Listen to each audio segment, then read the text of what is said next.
అధ్యక్ష, నమస్కారం అధ్యక్ష. మీరు నాకు అవకాశం ఇచ్చినందుకు చాలా చాలా ధన్యవాదాలు అధ్యక్ష. నాకు ఏం చేయాలనో, ఎట్లా చెప్పాలనో, ఏం చేయాలనో అర్థమైంది లేదు అధ్యక్ష. నేను పాలమ్మిన అధ్యక్ష, పువ్వులు అమ్మిన అధ్యక్ష, పెద్ద పెద్ద విద్యా సంస్థలు తెరిచిన అధ్యక్ష. ప్రపంచంలోనే, భారతదేశంలోనే పెద్ద విద్యా సంస్థలు తెలంగాణ ఎవరికైనా ఉన్నాయంటే అవి మల్లారెడ్డికి ఉన్నాయి అధ్యక్ష. కానీ ఇప్పుడు అంతా అయోమయం, ఆగం ఉంది అధ్యక్ష. ఎట్లా అంటే నా మేడ్చల్ నియోజకవర్గం అధ్యక్ష, భారతదేశంలోనే ఏకైక నియోజకవర్గం మేడ్చల్. నేను జిల్లా చెప్తలేను అధ్యక్ష, నియోజకవర్గం నాది పెద్దది అధ్యక్ష. 7 మున్సిపాలిటీలు, 3 కార్పొరేషన్లు, 61 గ్రామాలున్న ఏకైక మేడ్చల్ నియోజకవర్గం మల్లారెడ్డి అధ్యక్ష. మల్లారెడ్డి దాన్ని అతులం కుతులం చేస్తున్నారు అధ్యక్ష. దాన్ని జిహెచ్ఎంసీ అని. ఇప్పుడు నా తన 7 మున్సిపాలిటీలు ఉన్నాయి, 3 కార్పొరేషన్లు ఉన్నాయి, 61 గ్రామాలు ఉన్నాయి. అందులో 28 గ్రామాలు తీసి మున్సిపాలిటీలలో కలిపేసారు పక్కకునే గ్రామం. ఆ మున్సిపాలిటీలన్నీ ఇప్పుడు వాళ్ళ పీరియడ్ అయిపోగానే జనవరి 27కు అవి జిహెచ్ఎంసీలో చేస్తారట. నా టైంలో ఒక్కటే పీరియడ్ అయింది వాళ్ళు గెలిచి.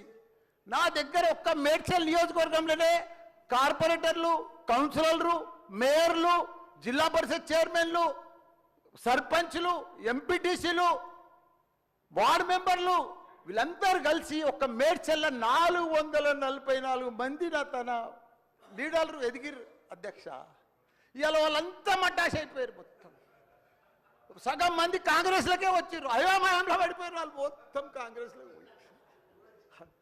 ఎందుకంటే మళ్ళీ ఎలక్షన్స్ వస్తాయి, మళ్ళీ మున్సిపల్ ఎలక్షన్స్ వస్తాయి, మళ్ళీ సర్పంచ్ ఎలక్షన్ వస్తాయి. అంటే మున్సిపల్ లేదు, కౌన్సిలర్ లేరు, అన్ని జీవోలు కూడా వచ్చేసినాయి అధ్యక్ష. ఆల్రెడీ మున్సిపాల్లో గ్రామాలు కలిసిపోయినట్టు, మళ్ళా గ్రామాలన్నీ మున్సిపాల్ కూడా అన్ని జిహెచ్ఎంసీలో కలిసినట్టు. ఒకటి అధ్యక్ష, కల్పూరి తప్పు లేదు.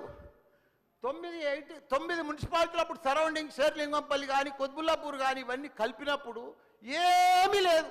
ఇప్పుడు మా తాన కూడా మున్సిపాలిటీలలో ఇప్పుడిప్పుడే ఈ 5 ఏళ్ళనే డెవలప్ చేసినాం మేము. కానీ ఇప్పుడు ఇప్పటికి ఇంకా గ్రామీణ వాతావరణమే ఉంది, ఇంకా పొలాలే ఉన్నాయి, ఇంకా సరిగా బాత్రూమ్లు కూడా సరిగా లేవు ప్రజలకు, ఇంకా పెంకిటిల్లే ఉన్నాయి. అవన్నీ కూడా జిహెచ్ఎంసీలో కలిపితే పరిస్థితి ఇప్పుడు బంజారాల్లో, జూబ్లీహిల్స్లో అదే ట్యాక్స్ ఉంటుంది, మా గ్రామాలలో అదే ట్యాక్స్ ఉంటుంది అధ్యక్ష.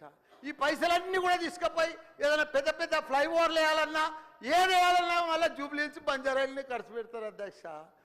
మా పుణ్యాన మా మున్సిపాలిటీలో అట్లనే ఉండని, ఇంకో పీరియడ్ ఉండని, ఇంకో 2 ఉండని. శ్రీధర్ బాబు గారు, మా సీఎం కూడా చెప్పండి మీరు దయచేసి ఈ సభ ద్వారా మా మున్సిపాలిటీలు ఇంకో పీరియడ్ ఉంటే మంచిగా అవుతాయి. ఎందుకంటే గ్రామీణ ప్రాంతాలు ఉన్నాయి, ఇంకా వ్యవసాయాలు ఉన్నాయి, ఇంకా పెంకటిళ్ళు ఉన్నాయి.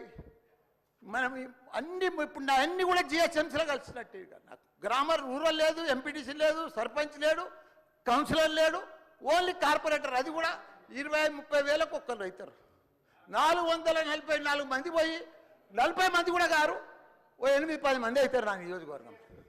6,48,000 ఓట్లు ఉన్నాయి అధ్యక్ష. అది అయిపోయిందా, ఈ పార్టీకి అయిపోయింది. దయచేసి అది చెప్పినా మీకు అంత మనవించుకున్నా. హైడ్రా భారతదేశంలోనే మన హైదరాబాద్ అంటే, తెలంగాణ రాష్ట్రం అంటే ప్రపంచమంతా మోగిపోయింది అధ్యక్ష.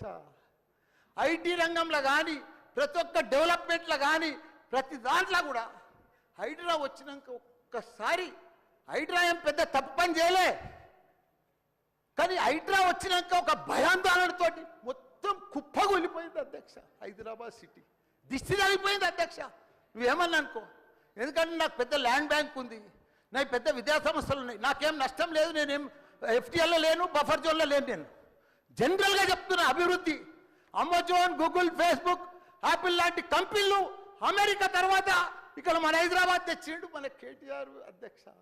హెడ్ క్వార్టర్స్ ఈయనే ఉండే అధ్యక్ష. ఐటీలా మనం కర్ణాటక, బెంగళూరు పిలిచినాం అధ్యక్ష. ఇక్కడ 9 లక్షల మంది ఉద్యోగాలు చేస్తున్నారు, ఐటీ ఉద్యోగాలు. పెద్ద పెద్ద ప్రపంచం అంతా కూడా హైడ్రా తీసుకొచ్చి పెద్ద పెద్ద వాళ్ళకు బుగులు పట్టిపోయింది అధ్యక్ష. గరీబ్ వాళ్ళు అయితే గుండెలు వలిగిపోయినాయి అధ్యక్ష. మరి అది ఎందుకు తెచ్చిర్రో ఏమో మళ్ళీ నాకు అర్థం కాదు. ఇప్పుడు ఒకటి అధ్యక్ష, ఇప్పుడు నాయే కొన్ని ఎఫ్టీఎల్ ఉన్నాయనుకో, ఎగ్జాంపుల్ చెప్తా శ్రీధర్ బాబానా.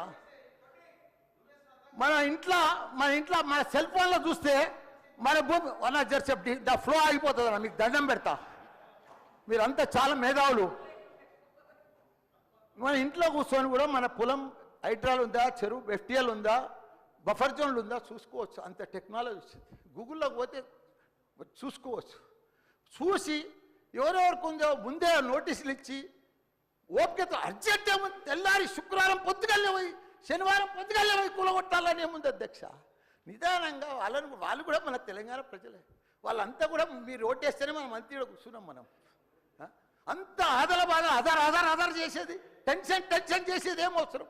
మంచిగా నోటీస్ ఇచ్చి బాబు చేంజ్ చేసుకో, మార్చుకో, చూసుకో, నీకు ఇది ఇస్తాం, గరీబోడు ఉంటే ఇది ఇస్తాం, ఈ బెడ్రూమ్లకు అని నిమ్మడంగా చేస్తే అయిపోయాయి కదా. ఇంకా 4 ఏళ్ళు ఉంది కదా మీకు. ఈ ఏడాదిలోనే ఫస్ట్ ఇయర్లో చేయాలని ఏముంది, అన్ని కొన్ని చేసుకుంటా వండి. రియల్ ఎస్టేట్ అయితే అధ్యక్ష రియల్ ఎస్టేట్ అయితే కుప్పగొలిపోయింది.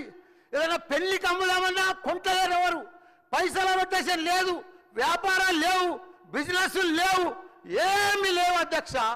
దయచేసి మీరన్నీ కూడా ఆలోచన చేయాలని మంత్రులు కూడా ఉన్నారు. అందరికి కూడా చెప్తున్నా, అందరికి కూడా దండం పెట్టి చెప్తున్నా. థ్యాంక్ యూ అధ్యక్ష. ఒక్క నిమిషం మాట్లాడండి అధ్యక్ష. ఒకటే నిమిషం సార్ తమరి ద్వారా నేను ఒకటే రిక్వెస్ట్ అధ్యక్ష. ఏ ప్రభుత్వాలైన అధ్యక్ష ప్రజల మనోభావాలకు అనుగుణంగా ప్రజలకు న్యాయం జరిగే విధంగా ప్రభుత్వాలు చేయొచ్చు.